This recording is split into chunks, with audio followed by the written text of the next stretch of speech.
이튿날 요한이 예수께서 자기에게 나아오심을 보고 이르되, 보라, 세상 죄를 지고 가는 하나님의 어린 양이로다. 내가 전에 말하기를 내 뒤에 오는 사람이 있는데 나보다 앞선 것은 그가 나보다 먼저 계심이라 한 것이 이 사람을 가리킴이라.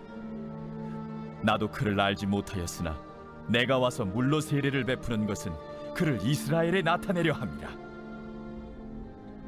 내가 보매 성령이 비둘기같이 하늘로부터 내려와서 그의 위에 머물렀더라. 나도 그를 알지 못하였으나 나를 보내어 물로 세례를 베풀라 하신 그이가 나에게 말씀하시되, 성령이 내려서 누구 위에든지 머무는 것을 보거든 그가 곧 성령으로 세례를 베푸는 이인 줄 알라 하셨기에 내가 보고 그가 하나님의 아들이심을 증언하였노라. 또 이튿날 요한이 자기 제자 중 두 사람과 함께 섰다가 예수께서 거니심을 보고 말하되, 보라, 하나님의 어린 양이로다. 두 제자가 그의 말을 듣고 예수를 따르거늘 예수께서 돌이켜 그 따르는 것을 보시고 물어 이르시되, 무엇을 구하느냐? 랍비여, 어디 계시오니이까? 랍비는 번역하면 선생이라. 와서 보라. 그러므로 그들이 가서 계신 데를 보고 그날 함께 거하니 때가 10시쯤 되었더라. 요한의 말을 듣고 예수를 따르는 두 사람 중에 하나는 시몬 베드로의 형제 안드레라. 그가 먼저 자기의 형제 시몬을 찾아 말하되, 우리가 메시아를 만났다. 메시아는 번역하면 그리스도라. 데리고 예수께로 오니 예수께서 보시고, 네가 요한의 아들 시몬이니 장차 게바라 하리라. 게바는 번역하면 베드로라. 할렐루야.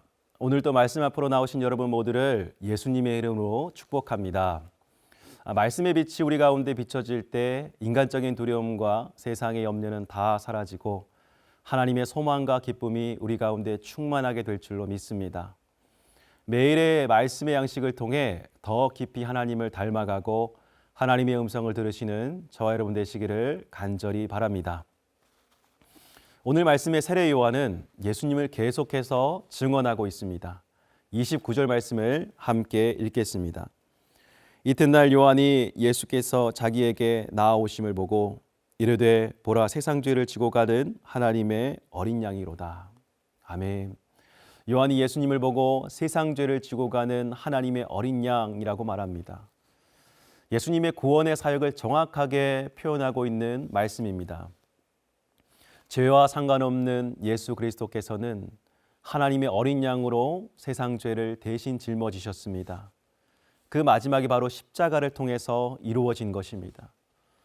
속죄물로 본인 자신을 들이심으로 말미암아 우리의 죄를 대속하셨습니다. 그런데 그 너머에는 부활이 있었습니다. 그래서 누구든지 예수님을 믿기만 하면 우리도 죽지 않고 함께 영생을 얻는 존재가 되어지는 것입니다. 출애굽기에 보면 애굽에 내린 10가지 재앙 중 마지막 재앙이 장자의 죽음이었는데 어린 양의 피를 문 임방과 문설주에 뿌린 이스라엘 백성들만 구원을 받은 그 장면을 우리는 볼 수 있습니다. 예수님이 우리 모두에게 이러한 존재라는 것을 세례 요한은 깨달은 것입니다. 세례 요한 또 사실 처음부터 이 사실을 깨달았던 것은 아니었습니다. 33절 말씀에 보니 이렇게 나와 있습니다. 33절 말씀 함께 읽겠습니다. 나도 그를 알지 못하였으나 나를 보내어 물로 세례를 베풀라 하신 그이가 나에게 말씀하시되, 성령이 내려서 누구 위에든지 머무는 것을 보거든 그가 곧 성령으로 세례를 베푸는 이인 줄 알라 하셨기에. 아멘. 하나님이 친히 그에게 약속을 주시고 성령으로 확인시켜 주시자 예수님을 알아보게 된 것입니다. 전능하신 하나님께서는 삼위일체 하나님으로 늘 우리 가운데 함께 하시는 분이십니다. 믿음이 연약할 때 성령님은 늘 우리 가운데 들려주시고 보여주시길 원하십니다. 깨달아 알게 하십니다. 닫힌 눈과 귀를 열어 하나님이 하시는 놀라운 일들을 바라보게 하십니다. 세례 요한이 예수님 위에 머무시는 성령님을 볼 때 얼마나 감격스러웠겠습니까? 그리고 그 감격이 34절 말씀에 그가 하나님의 아들이심을 증언하는 방향으로 나아가게 했다라는 것을 우리는 또한 눈여겨볼 필요가 있습니다. 사랑하는 성도 여러분, 우리가 예수님을 알고 예수님을 바라보게 된 것은 다 하나님의 주권적인 은혜 때문인 줄로 믿습니다. 늘 성령이 우리 가운데 조명해 주시기에 이 자리에 나와서 말씀과 기도로 늘 하나님 앞에 나아갈 수 있는 것입니다. 그렇다면 우리 가운데 왜 이렇게 하나님이 은혜를 베풀어 주셨을까? 그것은 바로 예수 그리스도가 우리를 통해 증거되어져야 하기 때문입니다. 초대교회 많은 성도들에게도 이와 같은 은혜가 임했죠. 예수님이 깨달아지고 예수 그리스도의 능력이 그들의 능력이 되었습니다.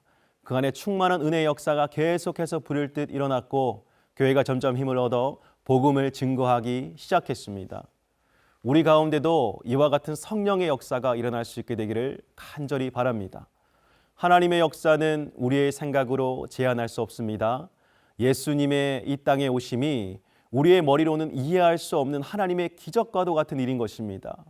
하나님은 어떻게든 우리의 역사 가운데, 우리의 인생 가운데 찾아오셔서 하나님의 일을 이루시는 분이십니다. 하나님의 선함을 드러내시는 분이십니다. 늘 우리의 삶이 그러한 감격과 은혜 안에 머물러 있게 되시기를 주님의 이름으로 간절히 축복합니다. 이어지는 35절 말씀부터 살펴보면 보라 하나님의 어린 양이로다 라는 세례 요한의 증언을 들은 두 제자가 그 말을 듣고 예수님을 따르는 장면이 나오고 있습니다. 37절 말씀에 보시면 이 따르거늘이라는 말씀이 나오는데 이것은 이 문자적인 의미는 뒤를 쫓았다는 뜻이지만 예수님의 제자가 되기로 한 것을 은유적, 중의적으로 보여주는 표현인 것입니다. 예수님의 첫 제자들이 생겨나게 된 것이에요. 예수님은 38절 말씀에 이렇게 이야기하십니다. 그들에게 무엇을 구하느냐라고 묻습니다. 그 질문에 그들은 예수님이 어디 계시는지 여쭙습니다. 예수님을 랍비다라고 먼저 칭하는 것을 볼 수 있죠.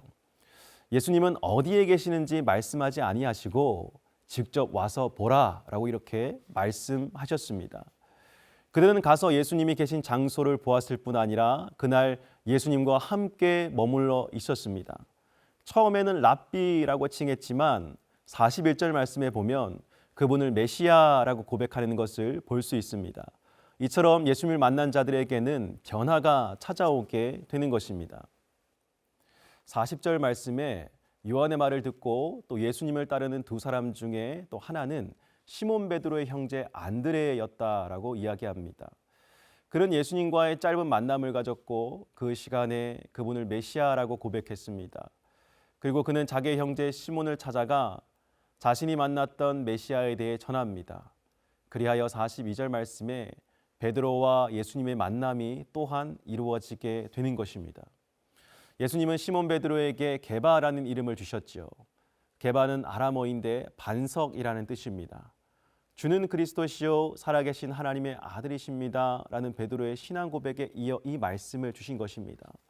요한복음에는 이 고백이 생략되었지만 예수님을 만난 베드로는 예수님을 구원자로 보았고 하나님의 아들로 보았다라고 하는 사실입니다.